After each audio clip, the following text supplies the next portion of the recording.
Welcome to the online web IEP tutorial offered through Grantwood AEA. This is a supplemental component of the web IEP training offered to new LEA and AEA staff.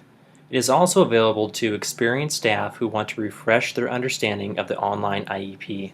The purpose of this training is to help staff better understand how to use data and to develop high-quality IEPs to help support and raise student achievement.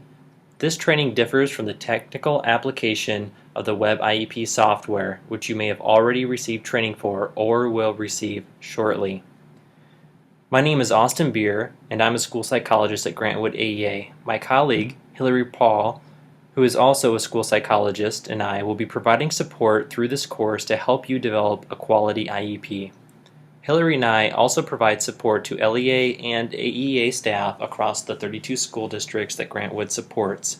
Support for this includes support for IEPs, IFSPs, Iowa I-plans, and the Iowa Core General Education Intervention Plan, as well as supporting staff in our buildings as school psychologists.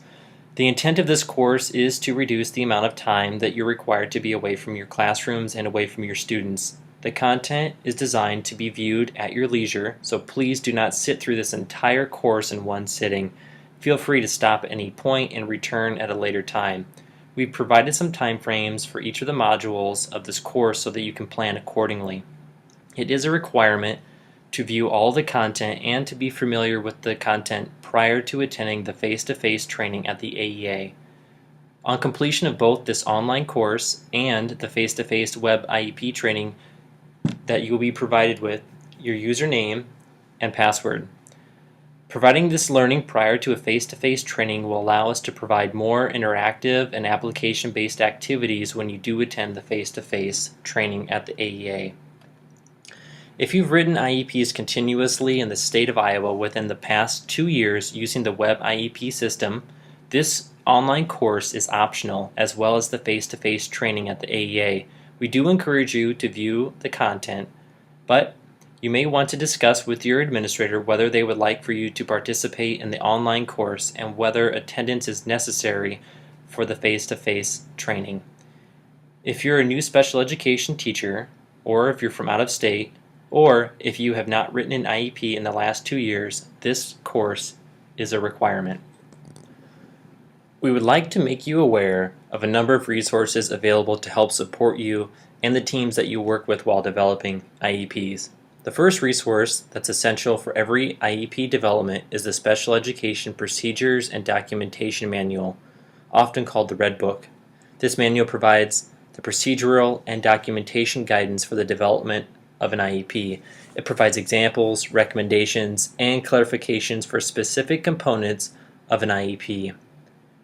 It is highly suggested that you begin with this manual when questions do arise. It is not recommended that you print this entire manual, as it's over 300 pages long. Instead, locate the pages and topics that you'll need and print these specific pages and sections. The Procedures Manual is a document that helps all AEAs and LEAs throughout the state have similar practices. It provides insight and guidance on a large variety of topics related to special education procedures.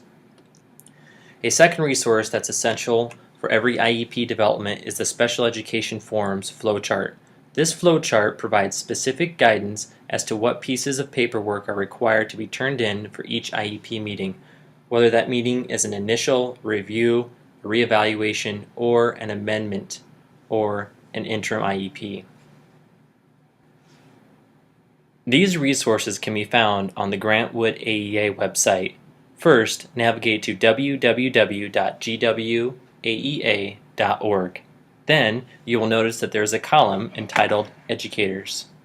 Below this column, you will want to click on the link for Special Education Forms. The Special Education Forms page has a number of essential documents and tools to help in the development of quality IEPs. As you will notice, the first link here is the Special Education Procedures and Documentation Guide. This is updated at least annually. In addition, there is a guiding document for special education forums for all types of meetings. There's also a required printed forms guiding tool that will let you know what needs to be handed in hard copy as opposed to being submitted electronically. This page has a number of high-quality tools, which will include Child Find professional development, updates and changes to special education law, tools for the IEP, ECSE, extended school year services, FBAs, behavior intervention plans, and the parent rights summaries are also available on this page. Additional resources can be located at iowaidea.org and through the Department of Education's webpage. As you do progress through this course, it's highly recommended that you reference the Special Education Documentation and Procedures Manual if you have questions. Additionally, it will be helpful to examine the specific chapters of the documentation manual while taking specific units of this course. So for example, when taking the unit on page D of the IEP, it may be helpful to review the AEA Special Education Procedures and Documentation Manual section on page D during or after the review of the unit of page D. Finally, you're encouraged to print a blank copy of the Web IEP prior to viewing the course modules. A blank IEP can be found on the home page of this course. You'll want to follow along with the blank IEP during the presentation of course content. The blank IEP provided on the home page is an example of how the forms will print for you and for parents. This is a different view than the data entry portion of developing an IEP online, which you will notice at times of this course presentation, some of the screenshots may differ from the way the form is printed as opposed to how you enter data. So this completes the overview of the online course and the introduction to the online IEP resources.